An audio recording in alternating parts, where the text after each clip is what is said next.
Hey, I'm not so Ace Trainer, and Pokémon Legends Arceus is not open world. Let's get into it. I'm sure you've heard the news. Pokémon Legends Arceus, the next step in your Pokémon experience, is not as open world as everyone thought it was.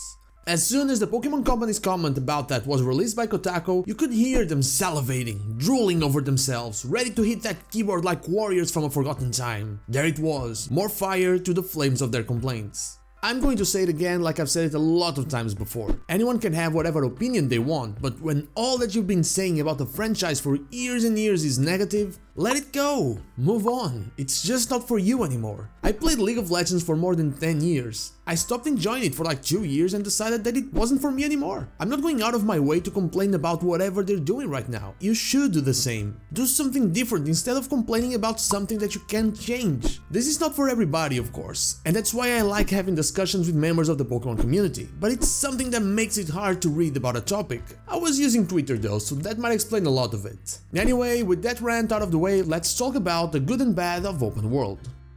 There's really not a method to say what is good and what is bad about an open world game, since what everyone expects from a game will vary. So I'm going to give you my example.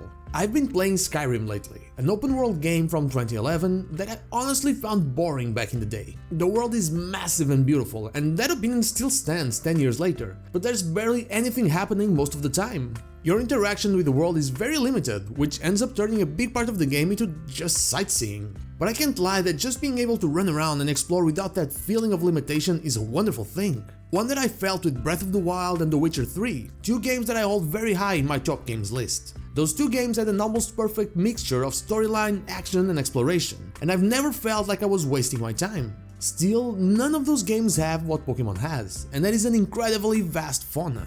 While we don't know how many Pokémon will be present in the Hisui region, it's fair to assume that it will be more than what we expected from The Legend of Zelda and The Witcher. Both of those games had a big cast of monsters and enemies, but they weren't the focus. When you have to create a world that everyone expects to be full of wild creatures going around their business, it might be hard to make it work in a giant open world when what you have at your disposal is a Nintendo Switch. I love the console, but there are a lot of limitations on it. So I feel like the approach of segmented areas might do wonders to be sure that everything works properly. What happened with Pokémon appearing and disappearing in the wild area left everyone angry at how that broke the immersion, and it could easily be a better way to go about it, maybe even fix it. While I never played Xenoblade Chronicles, which seems to be the game everyone is comparing it to, I've played Dragon Quest XI and Monster Hunter Stories 2, well, the demo of it, since the game needed a lot more optimization than it got.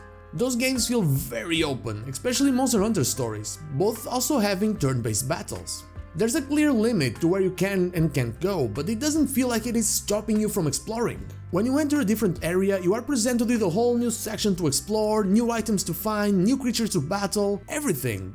A fully open world can come with a lot of issues if not done properly, especially on a console that limits its potential. And I feel like the pros between a fully open world and a segmented one are not enough to expect less from the games we play. While an open world game needs to have a compelling world all the time that tells a story even when you're not interacting with it, in order to maintain your interest, a segmented one can expand the creative side of each area. Pokémon is not known for its compelling stories, so having each area have its specific interests can fully drive our exploration to a whole new level. And what is Pokémon if not collecting, battling and exploring? So yeah, the trees aren't perfect, the world is not fully open and your favorite Pokémon might not be in it. But it's still a risk that Game Freak and the Pokémon Company are taking, and they're not known for taking many of those. The future looks brighter and brighter each day, kind of like the graphics in Pokémon Legends Arceus, honestly. Oh, and also, we just assumed it was open world in the first place. They never really said it was. Anyway, those are my thoughts on the whole open world thing. I don't think that is a problem, and I actually think it might do wonders for the game in the end.